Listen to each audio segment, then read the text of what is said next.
Salut, aujourd'hui entre deux histoires de meurtre, nouveau contenu, puisqu'on se retrouve sur un let's play narratif sur Civilisation. Cette émission n'est pas un plagiat, c'est du repompage. Bon, en gros, je vais raconter comment j'ai fait de Serious Island le plus grand des pays.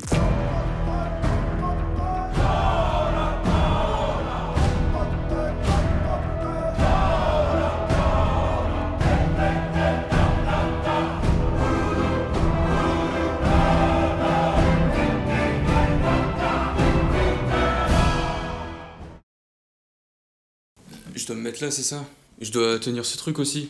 Dépêchez-vous, hein, j'ai pas encore mangé. C'est parfait, Majesté, on va pouvoir commencer à tourner. Ouais, bizarre que vous ayez la même voix que moi aussi. L'origine du peuple Serious Islandais se trouve sur de petits atolls de l'océan Reik, couverts de végétation tropicale. Les Serious Islandais, appelés à l'époque Maoris, sont un peuple de navigateurs, survivant sur leurs cailloux au milieu de l'océan grâce à la pêche. Il s'agit tout de même de la première civilisation à découvrir la navigation à voile, qui leur sera nécessaire pour entamer leur exil à la recherche de nouvelles terres. Ouais, alors j'aime bien les peuples des îles, surtout l'Océanie, je sais pas si ça se voit. Merci pour cette intervention, grand leader, car suite à la disparition de leurs îles sous la montée des eaux, vers 4000 avant Jésus-Christ, un grand homme, le glorieux prince leader de Serious Island de l'FNR, c'est vous, va organiser le départ de son peuple et prendre la tête de l'expédition. Oui, alors techniquement j'aurais 6000 ans, mais déjà c'est parce que je suis une légende, ou alors c'est mon ancêtre, je vous laisse choisir. Enfin, toujours est-il qu'on va continuer d'illustrer avec moi. Comme il a dit, c'est juste pas le bon nom, faites pas gaffe. Et oui, je ressemble à ça sous mon masque. Un vrai mal alpha. L'expédition est formée de barques polynésiennes, divisées en un groupe de guerriers et de colons, le reste du peuple avec les réserves d'or de la tribu. 10 pièces d'or. C'est des grosses pièces d'or. L'expédition arrive finalement en vue du continent d'Austral. Bon, c'est Serious Island. Les guerriers en profitent pour explorer cette nouvelle terre tempérée, composée de plaines, de forêts et de quelques marais. Ce nouveau pays, bien plus accueillant et beaucoup plus grand que les cailloux habituels, n'est peuplé d'aucune civilisation, seulement de quelques barbares qui au fil des siècles se mêleront à la civilisation du leader. Les colons, eux, restent sur les côtes où ils fondent la ville de Influencia et par la même occasion Serious Island, dirigé par son leader. Par ailleurs, le nom est un hommage au grand prince leader influenceur et à son influence qui a permis aux Serious Islandais de trouver cette terre pleine de potentiel et connaître la prospérité. Alors, j'aurais pas fait mieux? La ville connaît très rapidement la prospérité, située à proximité de gisements de mercure qui, eux, prendront un peu de temps à être exploités faute de technologie adaptée. Oui, alors c'est que nous, on est un peuple de la mer, on sait naviguer, mais à part ça, sur la terre ferme, on est des clochards en vie dans des tentes. Les recherches archéologiques ont d'ailleurs montré que le peuple de Serious Island a continué à construire des maisons sur pilotis alors que c'était sur la terre ferme. Grand moment de QI. Même si le fleuve Waiao, qui est un peu plus loin, menace les campagnes Serious Islandaises en cas de crue. Car lors de la création de la cité, certains habitants ont été recrutés comme ouvriers pour aménager les campagnes voisines, restant même y vivre, cultivant des céréales sur les plaines pour nourrir la ville, dont la population augmente rapidement, atteignant en 3500 avant Jésus-Christ les 200 000 habitants. Le grand leader ne perd d'ailleurs pas le nord, puisque suite à la découverte du code juridique, il instaure comme doctrine le culte impérial qui augmente l'or produit par les habitants et leur foi. Leur foi en moi du coup, même s'il a été maintes et maintes fois prouvé par les recherches que les habitants ont adopté cette doctrine par eux-mêmes, moi j'y suis pour rien. Après tout le monde peut se tromper, votre émission est pas infaillible. Ce sera Goulag. Vers 3300 avant Jésus-Christ, il est désormais temps d'agrandir l'Empire. Enfin la chefferie pour l'instant même. Et grâce à la découverte de l'élevage, des colons et ouvriers, protégés par un contingent de guerriers, c'est-à-dire l'intégralité de l'armée, montent vers le nord pour y fonder une nouvelle ville. L'entreprise sera ralentie à cause de la présence de camps barbares dans la région, qui construisent même des galères pour venir nous faire chier jusque dans les mers. Alors à la base je voulais construire ici, mais j'ai vu qu'un tout petit peu plus au nord le terrain était inondable. Et d'habitude je joue pas à ce jeu là, je joue à celui d'avant, au 5 où il y a pas ça. Du coup j'étais trop curieux de voir ce que ça ferait de construire là. Faut pas, de toute façon tout le monde sait bien que le réchauffement climatique n'existe pas. Les habitants nomment alors leur ville Tetoremo, ça veut dire noyade en maori. Enfin pour l'instant c'est surtout les barbares le problème, étant donné qu'ils entourent littéralement la ville avec leurs troupes et leurs camps, et pillent les campagnes régulièrement. Ce qui fait que les habitants, guerriers et ouvriers sont littéralement coincés dans les murs de leur ville vide, coupés de tout contact avec la capitale et plus largement de toute ressource, les rares aménagements autour de la ville ayant été pillés. Et les barbares sont beaucoup plus nombreux et mieux armés que nos guerriers. Tout va très bien. Oui, mais moi je voulais fonder au nord. C'est rigolo de voir les gens mourir noyés. En tout cas, pendant ce temps, à Influencia, les campagnes continuent à être aménagées et des bateaux de pêche sillonnent désormais les zones poissonneuses à la recherche de marchandises à livrer à la capitale. Et oui, car notre empire vit désormais dans le luxe, enfin sauf les pauvres. Les barbares seront finalement tués et leur camp détruit grâce à des troupes surmotivées pour leur glorieux empire. Et surtout grâce à la technique de se replier dans la ville dès qu'on perd trop d'hommes, mais enfin, c'est du génie stratégique. Une fois les barbares détruits, les villes sont désormais reliées entre elles, ce qui va permettre à des les ouvriers de rejoindre Tetoremo pour enfin la développer. On pourrait par exemple créer des carrières dans les endroits adaptés, grâce à notre découverte récente de la maçonnerie, sauf qu'on n'a pas d'ouvriers, mais enfin. Ça permettra surtout de nommer un gouverneur pour stopper les potentiels indépendantistes qui pourraient voir le jour en répandant l'influence du grand leader. Enfin, on va les envoyer au goulag, quoi. Tetoremo à peine accessible, notre glorieux leader envoya alors de nouveaux colons dans les terres inconnues du sud pour fonder une nouvelle colonie. Et il y a encore des barbares, j'ai envie de crever. Oui, alors je suis le pire genre de civilisation, je fonde des villes tous les 2 tours, toute la map me déteste après. Mais vous ai-je parlé des quartiers? Et oui, tant que j'ai cassé le 4ème mur, je vais vous parler d'une des nouveautés de ce jeu,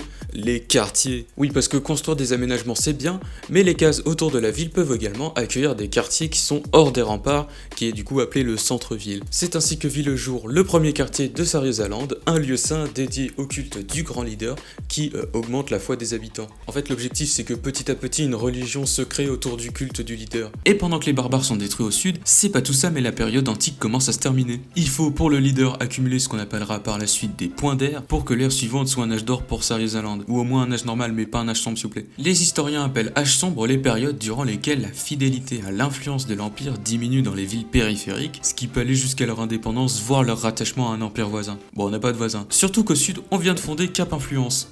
À l'aide. Ah bah, tout est question d'influence dans ce bas monde. Abonnez-vous d'ailleurs si vous êtes encore là, c'est que vous aimez bien, non? D'ailleurs, pour renforcer la foi en votre leader, le lieu saint a été amélioré en hôtel. Des travaux sont alors mis en œuvre pour construire à Sariosaland une marine digne de ce nom pour lutter contre les pirates qui ravagent les côtes des villes. Et pour un peu plus que les côtes, étant donné que les défenses de Cap Influence sont carrément tombées, heureusement que les pirates possèdent des bateaux qui sont faits pour l'abordage et qui peuvent pas rentrer dans la ville. Grâce à notre gigantesque trésorerie, 3 bateaux sont achetés en urgence, toujours très bien planifié ce que je fais, ce qui a propulser le pays en puissance maritime. Surtout vu qu'on connaît aucune autre civilisation, du coup ça nous permet d'être les meilleurs dans tous les domaines.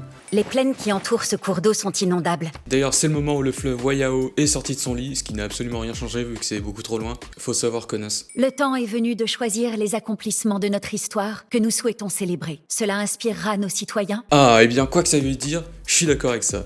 Alors nous, nos citoyens sont vraiment très inspirés par les accomplissements du glorieux prince leader. Les historiens ont récemment découvert que cette lettre avait été envoyée au leader par une conseillère dont le nom n'a pas été retenu par l'histoire, les archives du goulag ayant brûlé depuis. Ce qu'elle annonce, c'est le début du mécontentement dans la chefferie, ou plus simplement dit, un âge sombre.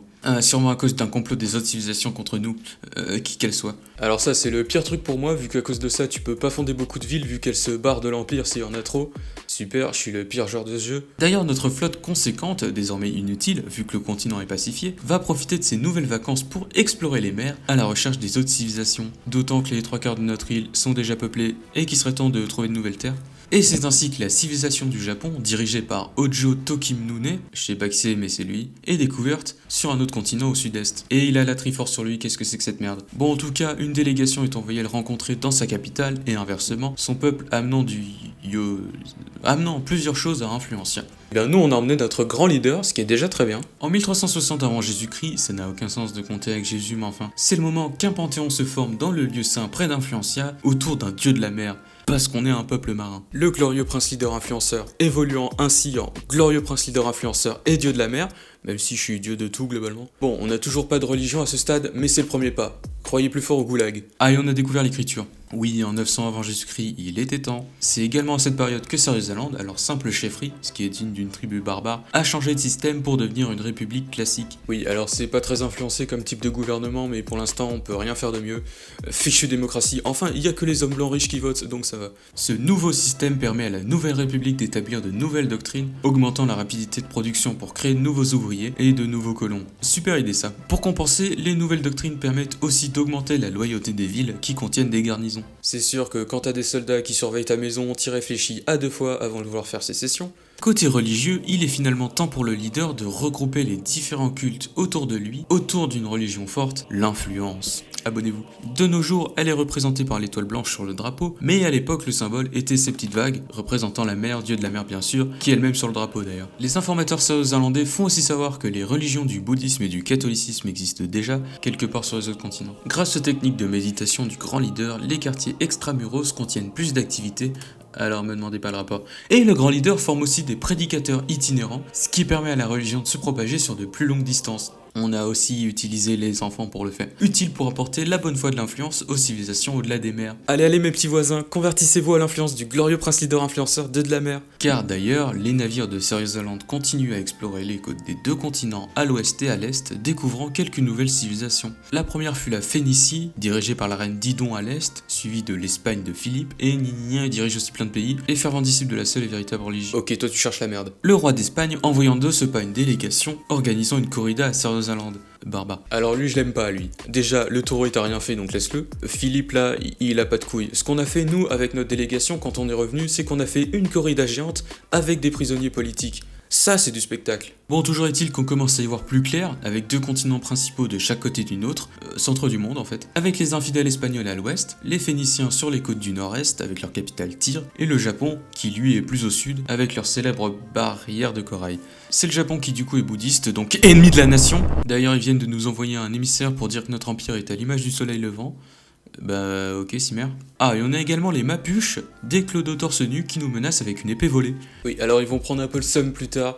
Toujours est-il que pour l'instant on leur a envoyé une délégation. On est gentils nous, enfin c'est surtout que 25 heures pour nous c'est rien du tout. Mais enfin ils sont venus nous dire qu'on était inférieurs. Les objectifs du leader sont donc internationaux, même si pour le moment il serait temps de relier les villes entre elles avec des routes et de finir de peupler le continent. En 500 avant Jésus-Christ, l'île principale du continent de Serious Island sera finalement entièrement peuplée, avec 1 600 000 habitants, grâce à la fondation de la 4ème ville. Europa, près des exploitations de bananes au sud-est, est une ville nommée en hommage à l'ancien atoll, d'où lequel le peuple Serious Islandais venait à la base, même si beaucoup de locaux du continent actuel ont rejoint le peuple plus tard. Le défi sera maintenant de continuer à développer ces villes, notamment les campagnes, et de s'imposer sur les autres îles qui sont parfois plus proches des autres civilisations, le tout en plein âge sombre.